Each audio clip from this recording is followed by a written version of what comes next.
It started on a cold autumn evening in Cincinnati, Ohio, right after dinner. The chili I had just eaten was still warming my stomach when my phone buzzed violently on the table, its vibration rattling against the wood. The sound startled me, but what really set my nerves on edge was that I wasn't alone. Every phone in the apartment complex seemed to go off at the same time, a chorus of harsh digital chimes echoing through the thin walls. I grabbed my phone, already expecting the usual, a storm warning, an amber alert, maybe a citywide curfew notice. But when I looked at the screen, I felt something cold settle in my gut. Emergency alert, close all windows. Shelter in place immediately. Do not look outside. That was it. No explanation, no context, just a command in stark white letters. My first instinct was to assume a glitch, maybe some local test of the emergency broadcast system gone wrong, but then I heard the sound.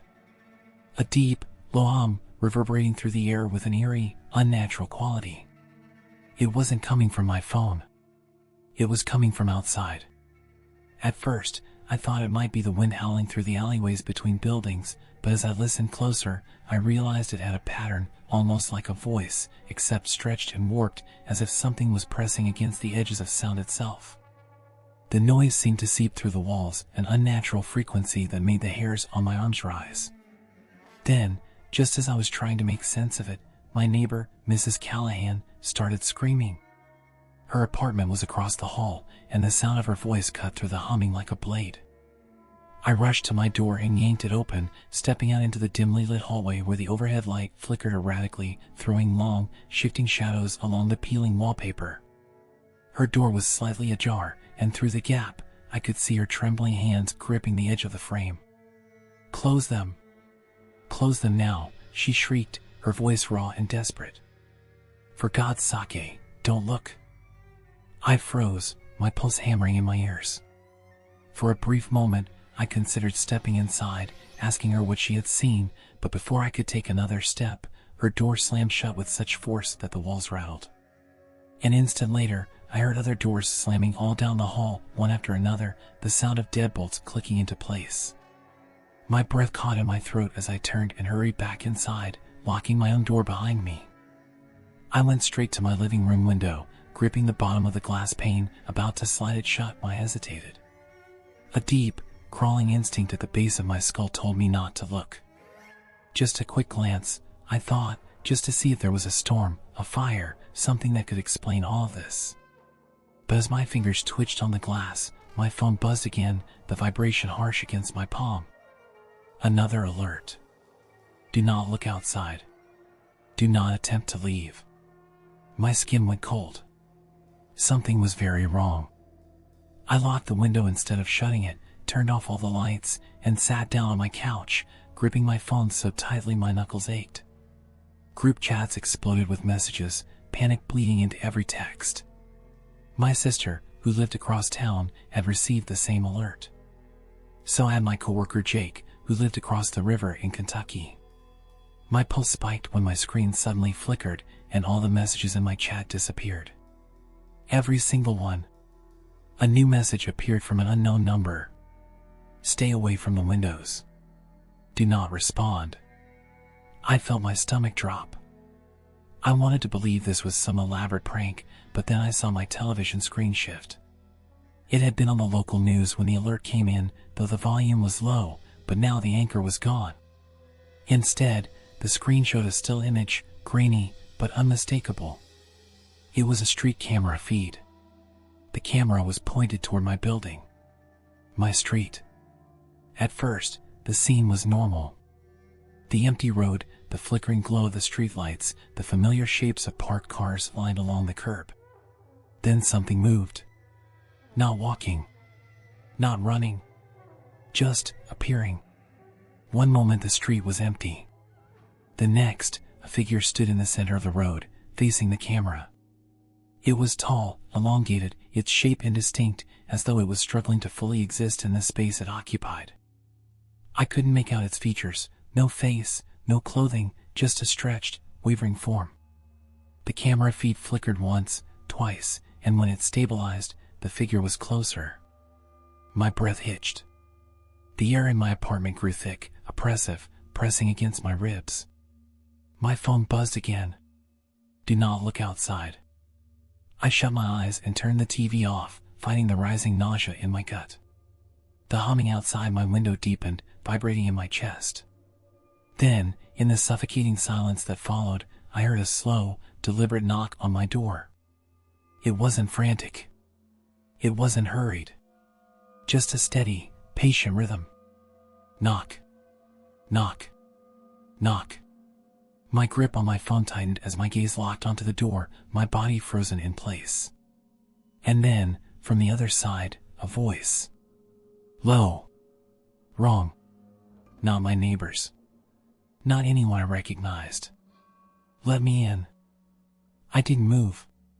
My entire body had gone rigid, every muscle locked in place as my mind screamed at me to do something, run, hide, call the police, but I did none of those things.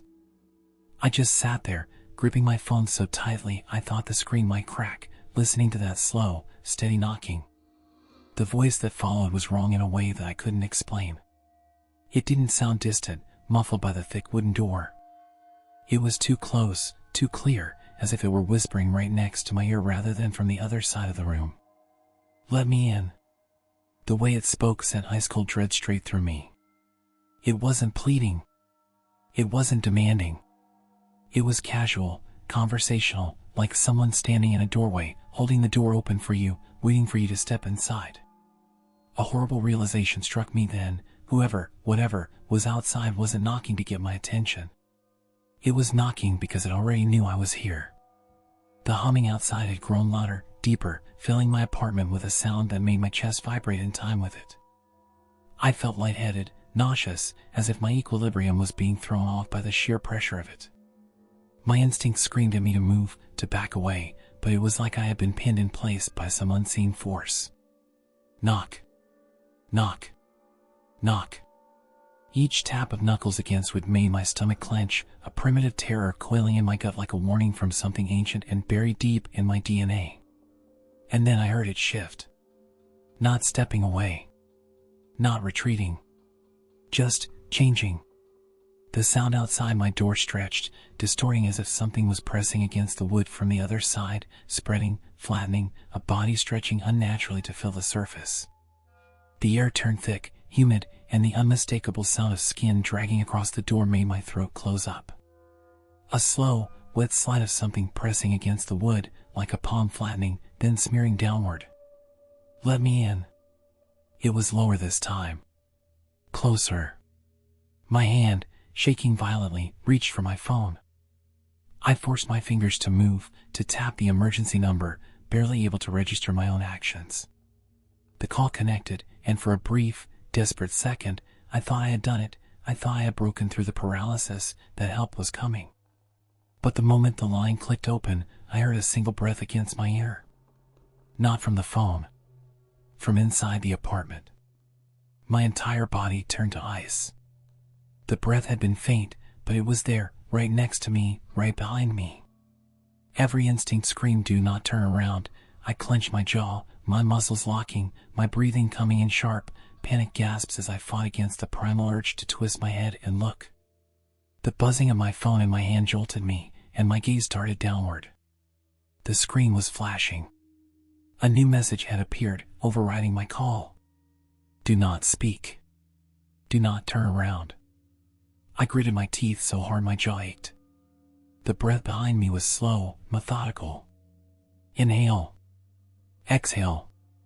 It wasn't just standing there. It was waiting. I squeezed my eyes shut, clutching my phone like a lifeline. I focused on the screen, forcing myself to breathe through my nose, slow and steady.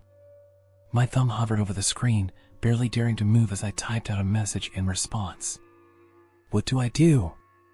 For a long, unbearable moment, nothing happened. The silence was oppressive, thick, stretching between each of my shallow breaths.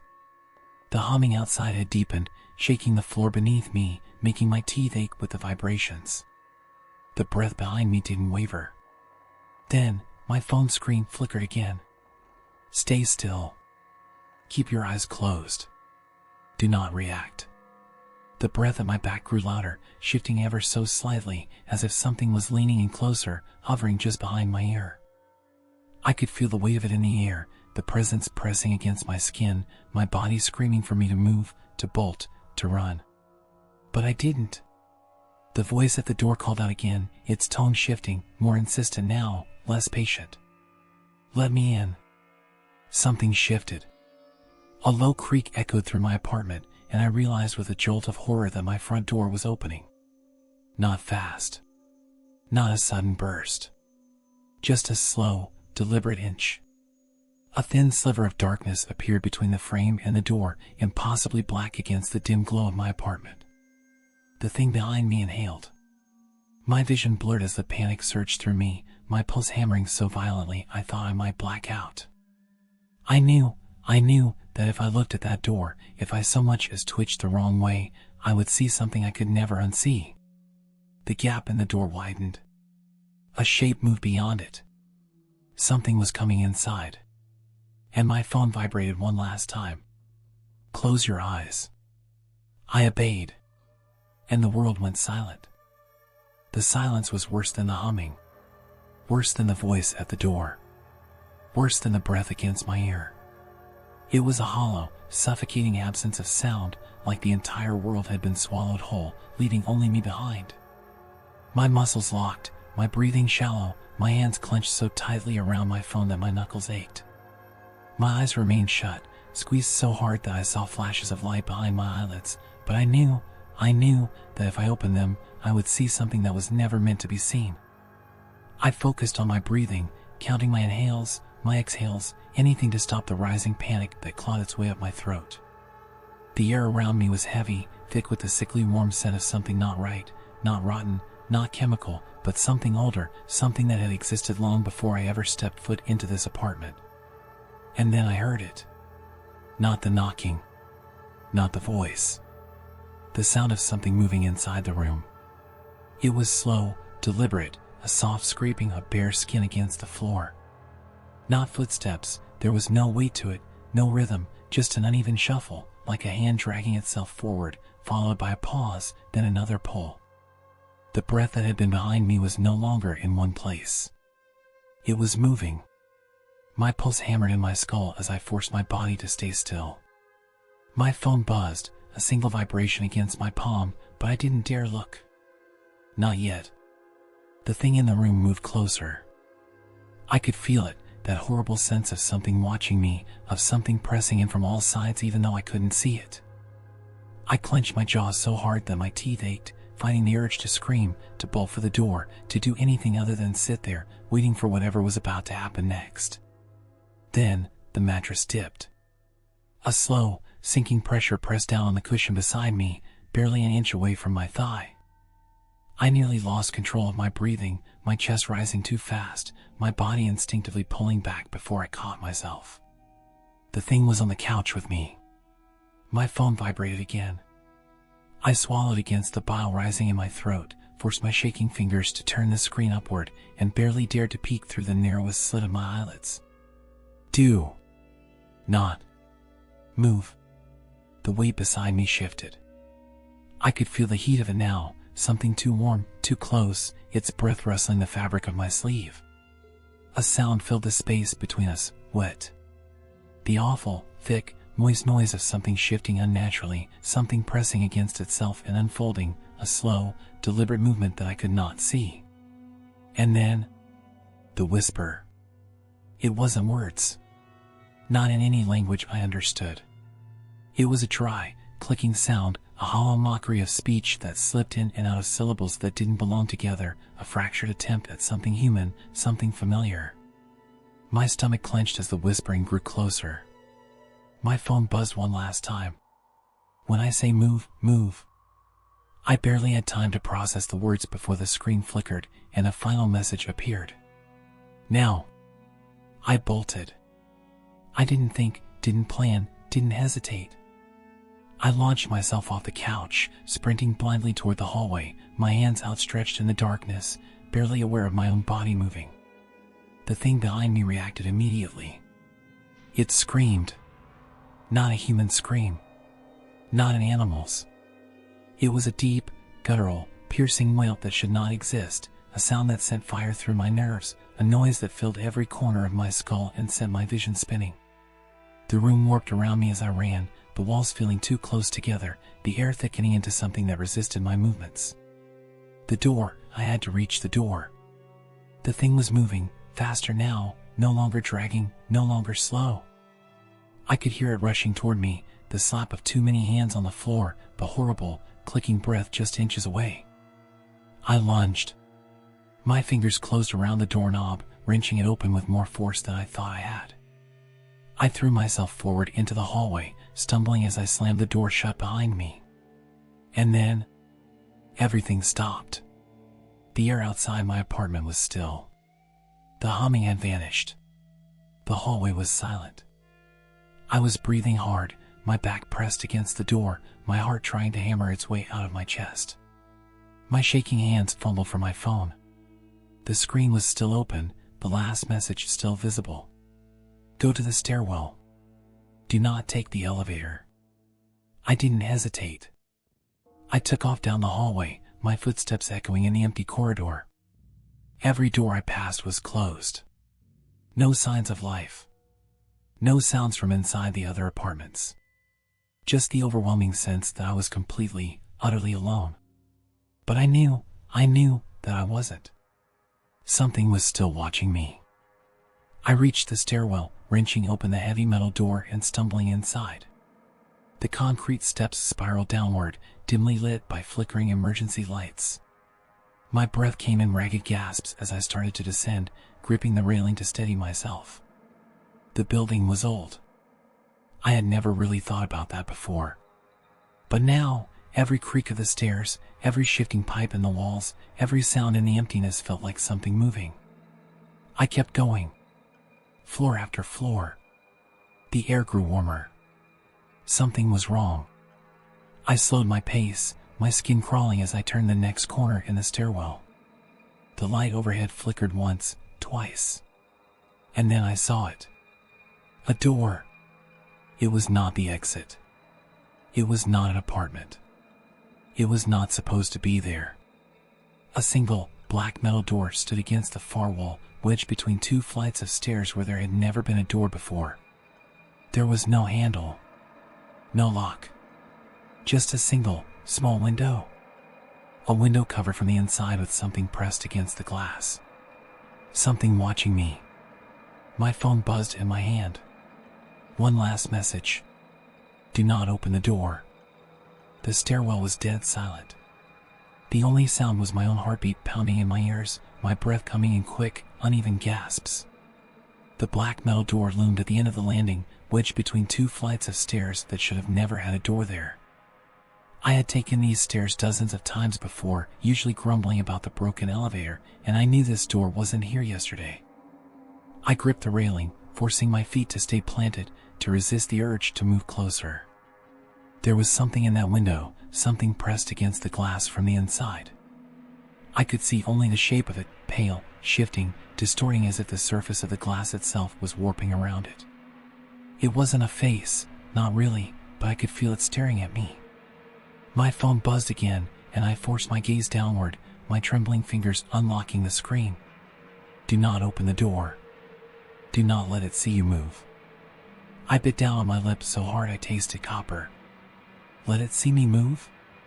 My body locked up in place, muscles tightening, resisting every urge to turn and bolt down the stairs. The air in the stairwell was thick and stale, the kind that made every breath feel heavy in my chest. It felt wrong here, off, as if the entire stairwell was sinking into something that wasn't real anymore. Then, the glass shifted. Not a reflection. Not a trick of the light. The thing behind the window moved. A slow, stretching motion, pressing closer against the glass, the surface bulging outward slightly, as if the barrier between us was thinner than it should be. The shape pulsed, unnatural and wrong, something shifting inside of it in ways that made my stomach churn. I wanted to look away. I needed to look away, but I felt frozen, trapped in the gaze of something I couldn't even see properly. The overhead light flickered. The black metal door creaked. A low, dragging sound scraped against the other side, something moving against metal. I clenched my jaw, my breathing sharp and shallow, waiting. Then, the knob twitched. I choked back a gasp, my entire body screaming at me to move, to run, to escape before whatever was inside decided to come through. The thing behind the window pressed harder, the bulging shape distorting further, the surface stretching like something soft, like flesh. My phone buzzed again. I nearly dropped it, my hand shaking as I fumbled with the screen. Back away. Do not turn your back to it. Go down 1 floor. I swallowed the lump in my throat, forcing my stiff legs to move. Step by step, slowly, carefully, I backed away, my eyes locked on the warped, pulsing glass. The door shuddered as I moved, the metal groaning, as if something on the other side was pushing against it. I took another step. The knob rattled. A whisper leaked through the crack between the door and the frame. Not words. Not a voice. A hollow, clicking noise, like teeth clacking together, like something trying to shape a sound it didn't understand. My foot hit the landing, and I forced myself to breathe, to keep steady, to ignore the way my vision blurred at the edges. One more step. The whispering stopped. The door went silent. The only sound left was the dim, buzzing hum of the emergency light flickering overhead. The air felt colder now, thinner, as if something had just exhaled, as if I had narrowly avoided, what? I didn't stay to find out. I turned and ran. I barely remembered sprinting down the next flight of stairs, my feet pounding against the concrete, my body running on pure, mindless survival. The next landing came into view, the heavy fire exit door standing just a few feet away. My phone vibrated in my hand, but I didn't stop to look this time. I slammed into the door, shoving it open with both hands, and nearly fell into nothing. The hallway was gone. Beyond the doorway, where my apartment building's first floor should have been, there was only an expanse of black. Not darkness. Not empty space. Something else. I stumbled backward, my breath catching in my throat, my mind struggling to comprehend what I was seeing. The blackness wasn't flat. It moved. It pulsed, subtle and slow, like something enormous breathing in the depths of a place that should not exist. I wasn't supposed to be here. The message on my phone burned in my mind. Go down 1 floor. But there was no floor left to go down to. Something shifted in the void. A shape, barely visible against the swirling black, something rising, something coming forward. My stomach clenched, my pulse hammering against my ribs as I stumbled back into the stairwell, yanking the door shut with a choking gasp. Silence. The black metal door above me, the one with the window, slammed open. A sound rushed down the stairwell, a wet, dragging, clicking horror that sent my nerves alight with pure, mind-numbing terror. I didn't think. I didn't hesitate. I ran back up. 2 flights. 3 flights. My lungs burned, my vision blurred, but I kept going, kept moving, every instinct screaming that I had to get higher, had to get away from whatever had just come through that door. I reached the top floor, bursting through the stairwell exit, crashing into the dimly lit hallway outside. The floor was different. The walls were the same, but the doors were all wrong. No apartment numbers. No peepholes. Just long, smooth, featureless doors stretching down both sides of the hall. The air smelled stale, like something old, something abandoned. This wasn't my building anymore. My phone buzzed in my hand. I looked down. Don't stay there. Find a window. My chest tightened. The hallway was too quiet. And at the far end, in the dim glow of the flickering lights, a door was opening. Something was coming out. And it knew I was here. The door at the end of the hallway creaked open, slow and deliberate, as if whatever was behind it wanted me to know it was coming. The stale air thickened, pressing against my skin like an invisible weight, filling my lungs with something heavy and stagnant. I didn't move, barely dared to breathe, watching as the darkness beyond the door stretched outward. It wasn't normal shadow, it moved like something living, expanding, filling the space where the light should have been. The longer I stared, the more my stomach twisted. Something shifted in the black. At first, it was just an outline, an indistinct shape too warped to belong to any person, but as it adjusted, it became clearer. A limb, far too long, bent at a sickening angle, fingers, if they were fingers, gripping the doorframe with slow, deliberate intent. They curled slightly, testing their own movement, their joints moving wrong, as if they had never quite understood how a human body was supposed to work. My breath caught, heart pounding violently in my chest, my phone still clenched in my trembling hand. I needed to move. The message had been clear: find a window. Every nerve screamed at me to turn and run, but I fought against it, stepping backward instead, my legs trembling as I forced myself to move slowly. The hallway stretched endlessly, lined with identical doors, each one smooth and featureless. No apartment numbers. No peepholes. No signs that they had ever been real doors at all. I had walked through this building hundreds of times, but I had never seen it like this. Had it always been this way? The thought sent a fresh jolt of panic through me, but I shut it down, focusing only on what I needed to do: find a door that opened. Behind me, the thing shifted. Not stepping, not walking, just rearranging itself. The sound it made wasn't footsteps. It was a dry, hollow rattling, like the sound of teeth clacking together in the dark. My hands were slick with sweat as I grabbed the handle of the nearest door and twisted. Locked. My pulse spiked, my chest tightening as I moved to the next one. Locked. My mind raced through every possible explanation, every rational thought I could cling to, but none of it mattered. I wasn't supposed to be here. The whispering started. Low at first, barely audible over the hammering of my heart, but rising steadily, filling the corridor with a sound that shouldn't exist. It wasn't language, not in any way I understood, but it was trying to be. Dry, fragmented syllables scraped together, something mimicking words but failing, as if it had never learned how a voice was supposed to work. My entire body locked in place, rigid with a fear I couldn't contain. I knew, without a doubt, that if I turned around, if I looked, I would see something I could never unsee. I reached for another handle, my fingers slipping against the metal. It turned. The door creaked open, revealing a dark, empty apartment. Not my apartment. Not any apartment I recognized.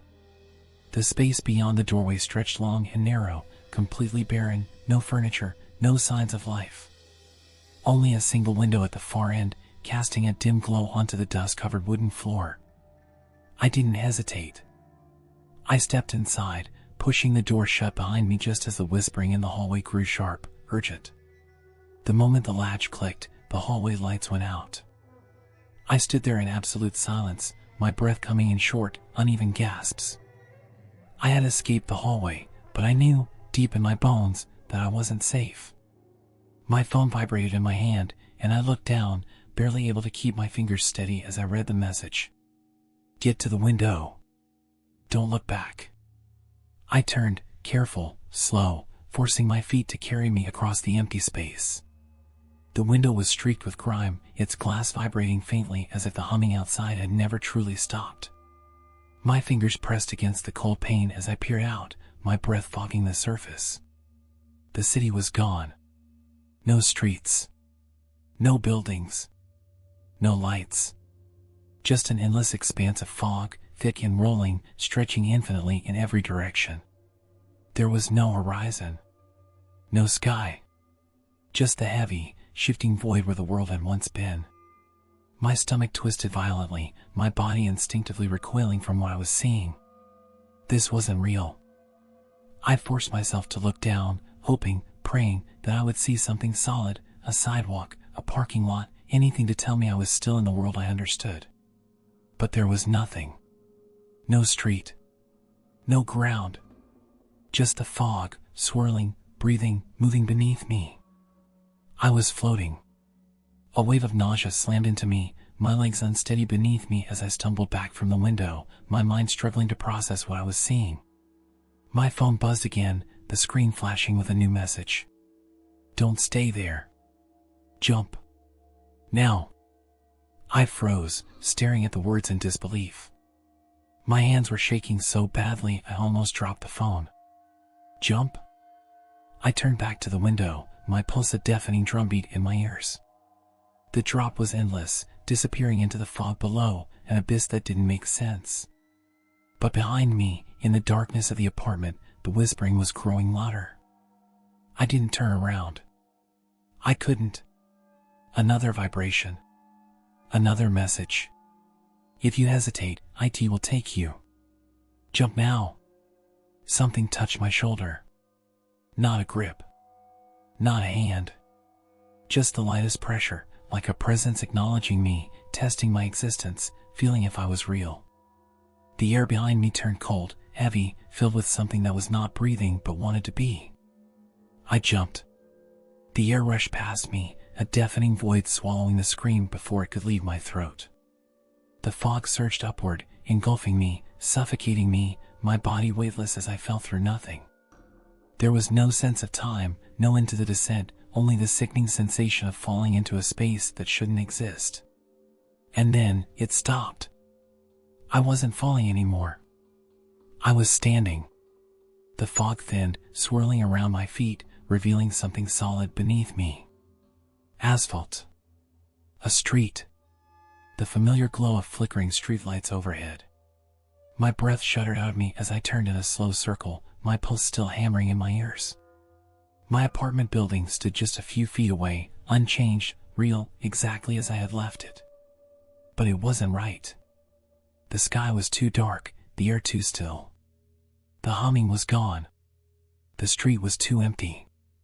My body trembled as I stared up at the building, scanning the windows, searching for something I didn't want to find. And then I saw it. A shape in the window of my apartment. Not a reflection. Not me.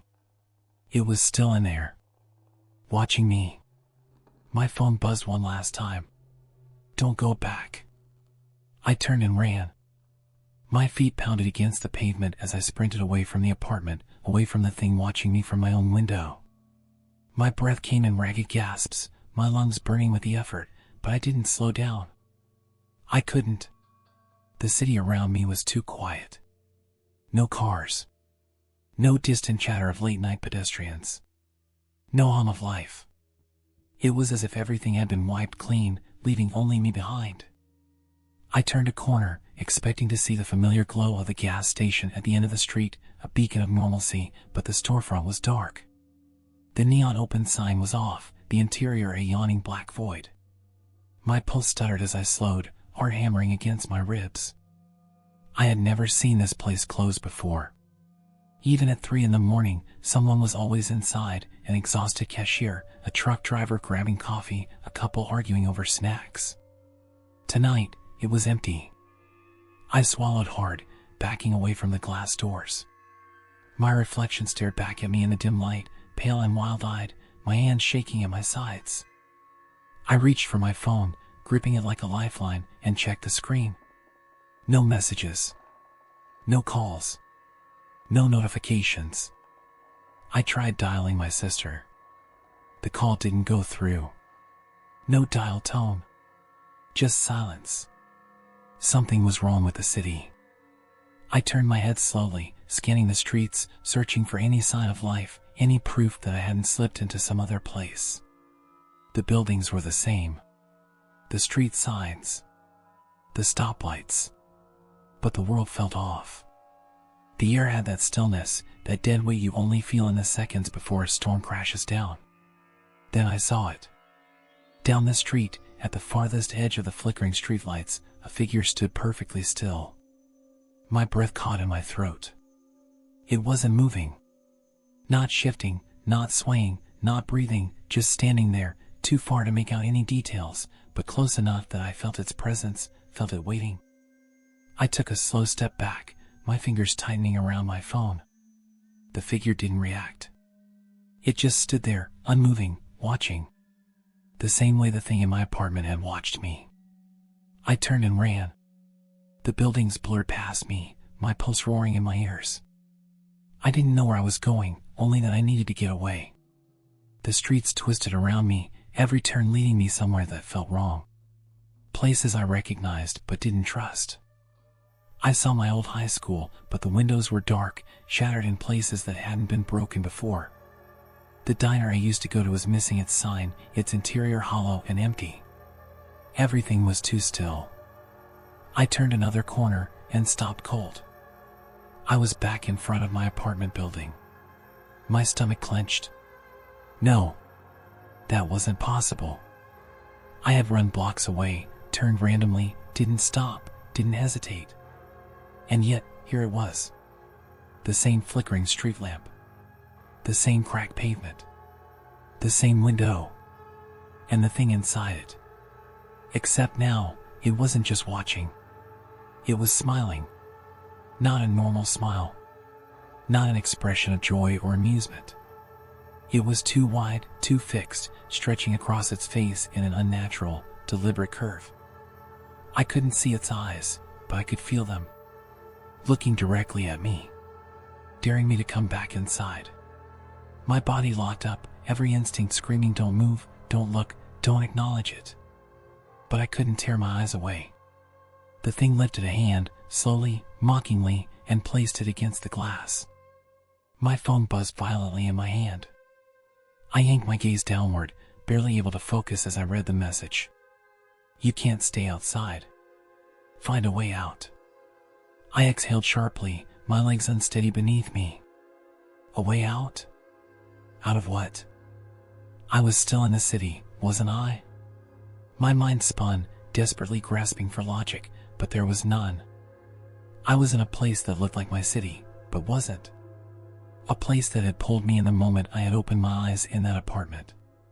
The moment I had seen the door that shouldn't have existed. Another vibration. It knows you're here. Don't let it reach you first.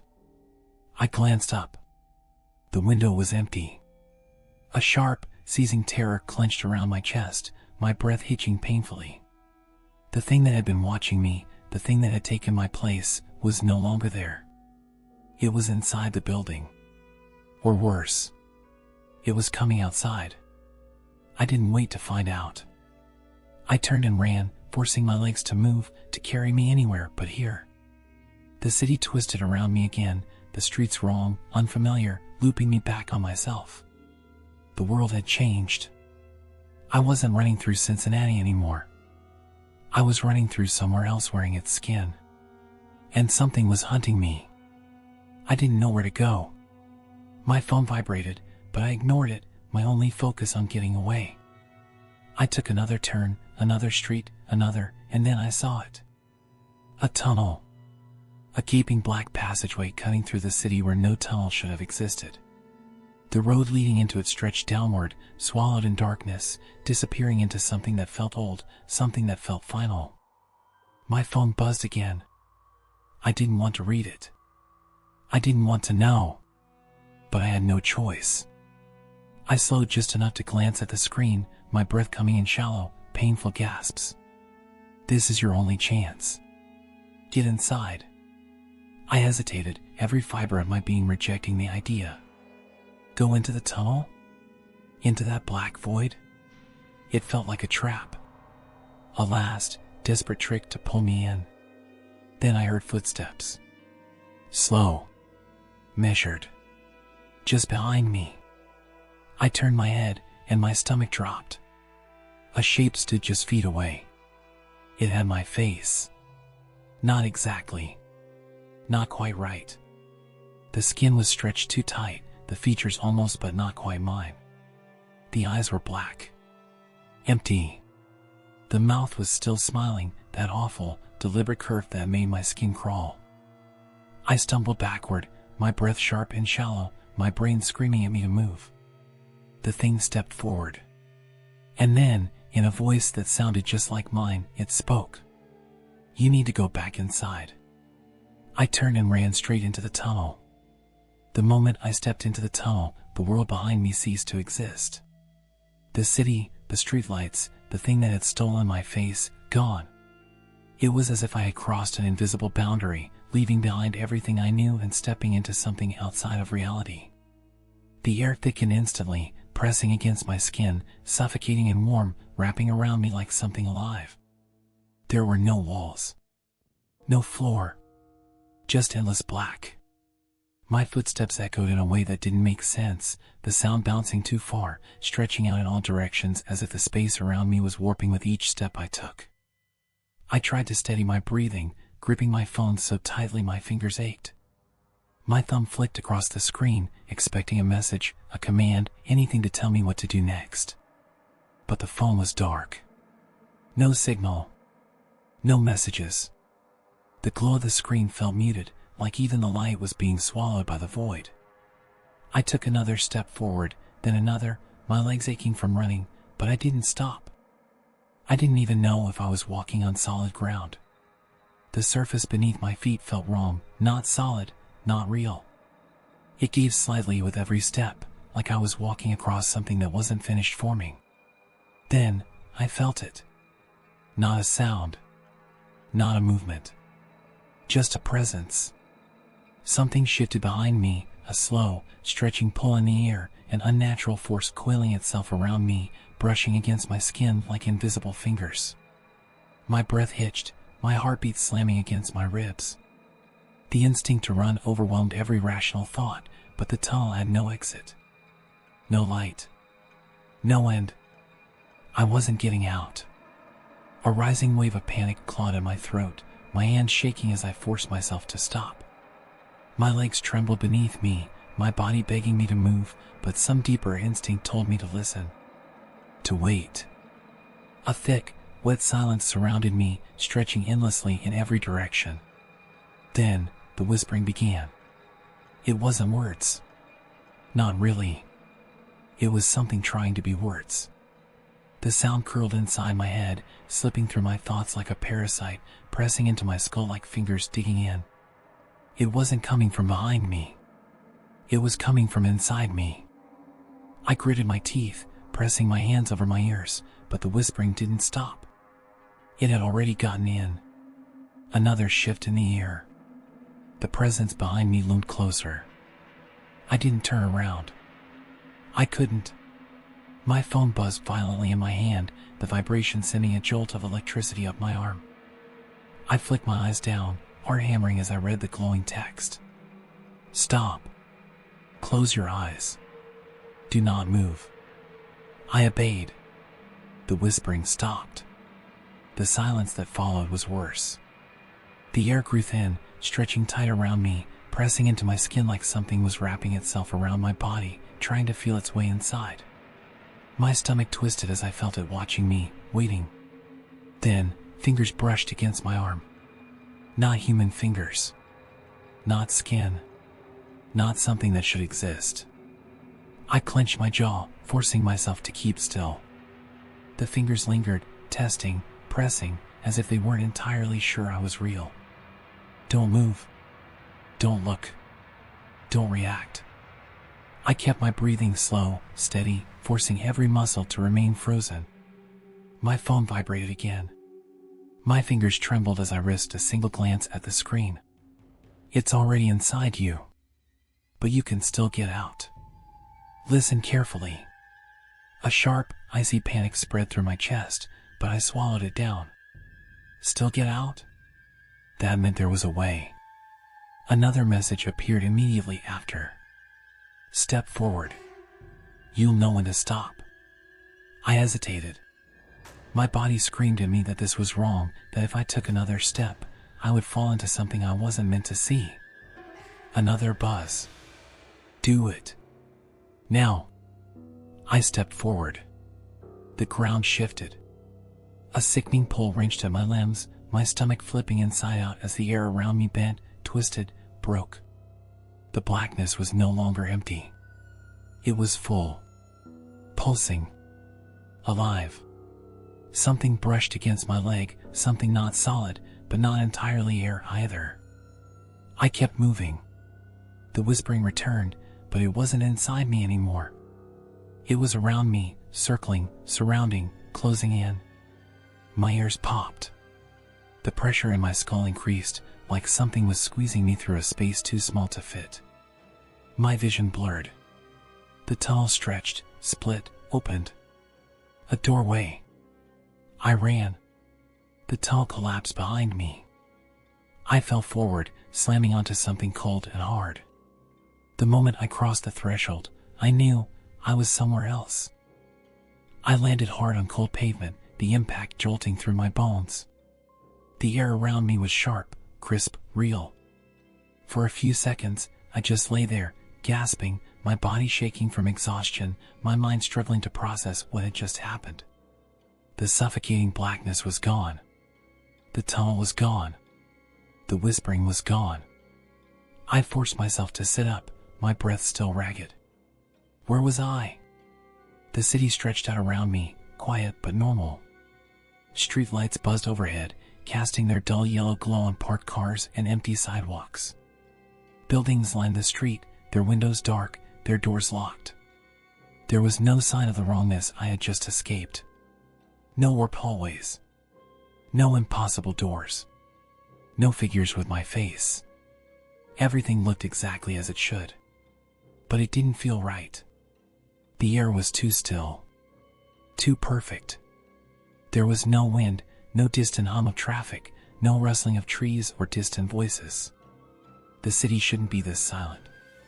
My stomach twisted with unease as I climbed unsteadily to my feet, my phone still clutched in my hand. The screen was blank. No messages. No notifications. It was as if nothing had ever happened. I tried calling my sister. The call didn't go through. No dial tone. No ringing. Just an empty silence before the screen flickered and returned to the home screen. I swallowed hard, turning slowly in place, scanning my surroundings, waiting for something to go wrong. Then I saw it. Across the street, standing just outside the dim glow of a flickering streetlight, was a figure. I went cold. It wasn't moving. It wasn't walking toward me. It was just standing there, watching. My pulse spiked as I strained to make out its features, but the shadows clung to it, distorting its outline, making it impossible to tell if it was even human. It was too still, too silent. I took a slow step back. It took a step forward. A sharp, electric terror jolted through my limbs. I turned on instinct, breaking into a sprint down the street, pushing my aching legs as fast as they could carry me. I didn't know where I was running to. I just knew I couldn't let it reach me. The city blurred past, the streetlights stretching into long streaks of yellow and black as I tore through the empty sidewalks. My breath came in sharp, ragged bursts, my chest burning with the effort, but I didn't stop. Then I made a mistake. I glanced back. The street behind me was empty. The figure was gone. I skidded to a halt, my heart hammering in my ears, my body screaming with exhaustion. The city was still again. Nothing but empty streets and locked doors. I was alone. Or at least, I thought I was. Then I saw my reflection. A glass storefront loomed beside me, its dark surface reflecting the street behind me, the space where nothing should have been. But I wasn't alone in the reflection. There was something standing behind me. My blood ran cold. It looked like me. Same clothes. Same height. Same posture. But its face was wrong. The skin was too smooth, too stretched, as if something had sculpted a crude imitation of a human face but hadn't gotten the details right. Its eyes were black. Empty. And then, as I watched, it did something I hadn't. It smiled. The smile was wide, unnatural, stretching too far across its face. My stomach twisted violently, a raw, primal fear seizing my limbs. I did not move. I did not smile. But the thing in the reflection did. It lifted a hand. Not to wave. To point. At something behind me. I didn't turn around. I couldn't. My hands clenched into fists, my breath hitching in my throat as I stared at the reflection, willing it to be a trick, an illusion, anything but real. But it wasn't. The thing in the glass leaned closer, its smile widening, its head tilting slightly as if listening for something I couldn't hear. My skin crawled. Then my phone vibrated. I didn't want to look. But I did. You made it out. But so did it. A wave of nausea crashed over me. My legs trembled as I turned, moving in slow, jerking motions, forcing myself to face whatever was behind me. Nothing was there. The street was empty. I exhaled sharply, my body shaking as I stumbled backward, my mind racing. Did I imagine it? Was any of this even real? I looked back at the glass, desperate for proof that I wasn't losing my mind. The reflection was gone. A hollow dread settled into my chest. Then, just as I began to breathe again, something whispered directly into my ear. "Let me in." The world went dark.